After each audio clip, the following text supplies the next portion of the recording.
Good day, ma'am. I am here in front of you to report about the continuation of the chapter 5, which is the constructivist learning theory. And my specific topic to be tackled would be the cooperative learning.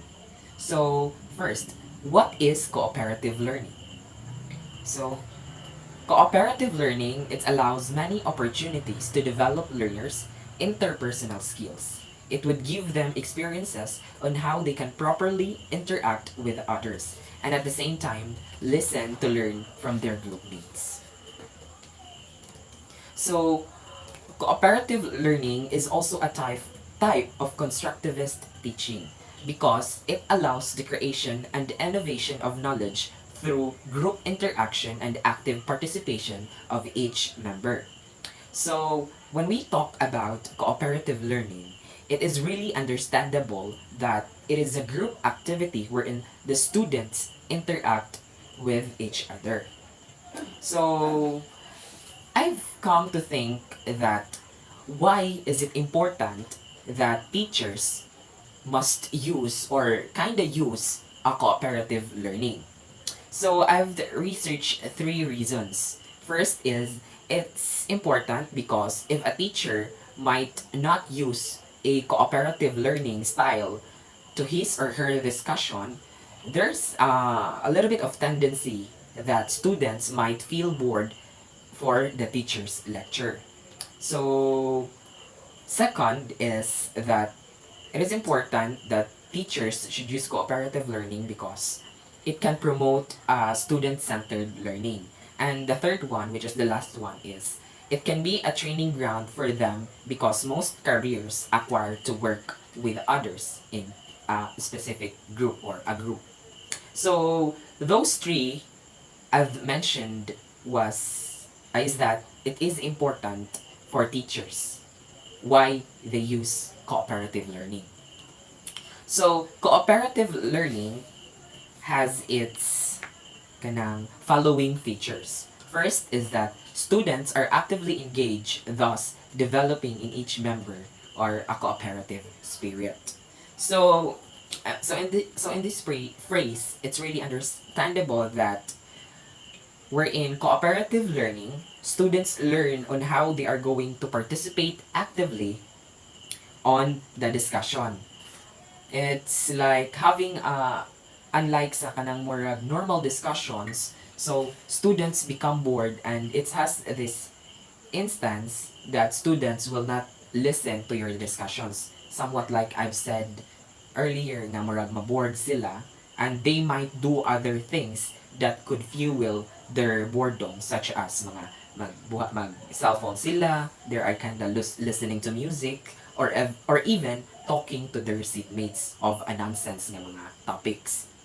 And for that, in solution, teachers should consider this cooperative learning or any other mga strategies na effective for our teaching na maka-learn sad ang bata. Additionally, students also develop their cooperative spirits wherein they foster unity and cooperation towards their group mates. So in which you are using the cooperative learning, you as a teacher, promote to students the unity and camaraderie of kanang mga group of people. Mao po na imong na-promote sa mga students by using the cooperative learning. So next is that each member is challenged to give his or her best because it can create a healthy and competitive spirit. So in this second feature, students are challenged to do their best and foster a healthy competition wherein they can learn on how to compete properly, fairly, and of course healthily, in which they are not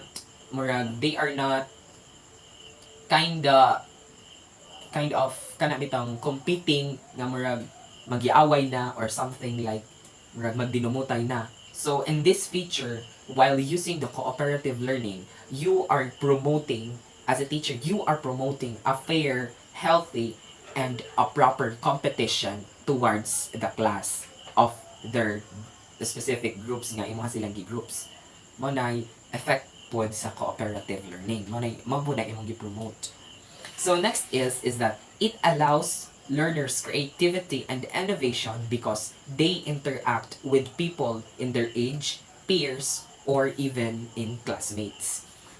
So in this feature, it shows the students the creative thinking or their creative mind wherein they come up on that specific new ideas or innovation that could help them of the interaction of the said group mates. Because I believe that every individual has our own unique perspectives, and it's just that a matter of giving them the space to show and discuss, and as well as let them experience, and that experience somehow be a stepping stone for them to show their brilliant and unique new ideas of themselves. So in using this cooperative learning, it really promotes something that could help the students to show their fullest potential and fullest skills that they have on their own. Because if they have their own skills, they can they can share it to the groups in which they can come up to a certain idea wherein it's like we're good siya sa for the group mates.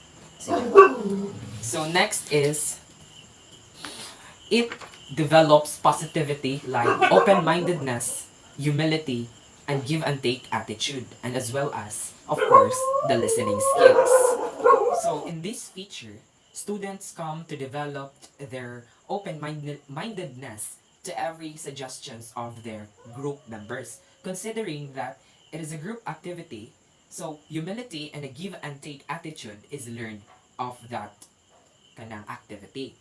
Listening skills plays an important development in cooperative learning, in which it taught that students to always listen to one another because we know that no one's perfect and we need to be open in accepting new perspectives or ideas nga gikan sa ato ang mga kagrupo or sa classmates for the betterment of the kanang group activity.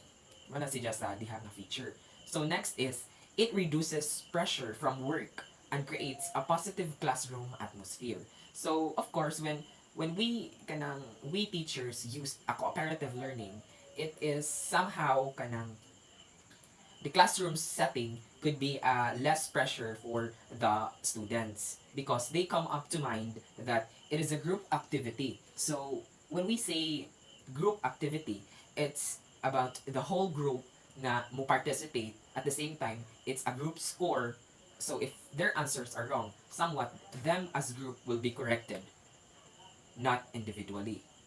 So it's like less wow for or something like that. It also creates a positive classroom atmosphere. It's because they've come up to enjoy and form a bond with their group members. Motoy Motoy 5 na mga features of cooperative learning. So it is really quite important as well that us teachers, we need to properly guide them so that they may be fostering a good cooperative learning. So if the result of the group activity is quite good, then you, as a teacher, using the cooperative learning as an instruction is making a good job towards your class. And also in cooperative learning, there are three stages in cooperative learning. First is that teachers assign learners to groups, and sometimes learners can also be given a chance to choose their group mates depending on the nature of the task given. So teachers should be creative in groupings, should also be varied now and then so that learners get to experience working with the other groups or the other students. So in this first stage, teachers should consider in the groupings of the said activity wherein sometimes students can choose who they want to group with, but yet teachers should be responsible in making the creative decision that everyone got the opportunity to experience working with the others. Whereas somewhat like kanang students murag ma-experience ni nga makagrupo ang ijahang tanang classmates, because there's this instance that some students may only be depending on how they are comfortable with or who those close to them. Mo na makaresulta kung dili nimo murag experience nimo imong class individually sa tanan, kay murag magdepende ra siya sa kung kinsay comfortable siya or kung kinsay murag somewhat close or friendly siya anha nga klase. So next is tasking is a vital component of cooperative learning. Everybody should clearly understand what is expected from them and what kind of output are they supposed to accomplish at the end of the grouping. Clear and concrete instructions should be given by the teachers, like the time element involved to finish the task, materials to use, and the role of the members and the like. This way, time is also well spent.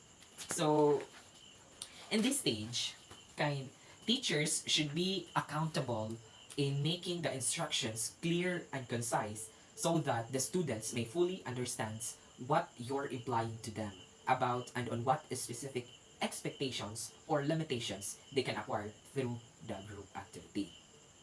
And next is the last stage, which is the third, is the working time and task collaboration should be an active process. Teachers need also actively monitor how tasks are done. Each member performs his or her assigned role. Learners should be free to interact and to comment on each other's work. So, in a working process, us teachers should be responsible in engaging to their activity, such as always like checking on them, and thus kanang every member is really doing their specific role or nakaambag ba sila diha sa ilang activity, and allowing them as well to kanang help each other in a way that they are kanang free to suggest or comment or somewhat like mo mo suggest lagi nga it's better to do this para same o kanang para better ang answer nato, somewhat like that. And of course, it's not like what the idea of some students about group activity supposed to be. Yes, it is a group activity, but it doesn't really mean that you have nothing to do. Everyone has the power to contribute in making the activity a successful one. So those are the mga three stages of kanang cooperative learning. So, what is the benefit of cooperative learning? So, cooperative learning offers numerous benefits for both students and teachers. Students develop essential interpersonal skills, and it enhances their communication and problem-solving abilities, and learn to like value the diversity of the perspective of each individual or each student. While for the teachers naman, it can foster a more kind of like engaging and collaborative learning environment by promoting a deeper understanding of concepts and fostering a sense of community within a classroom.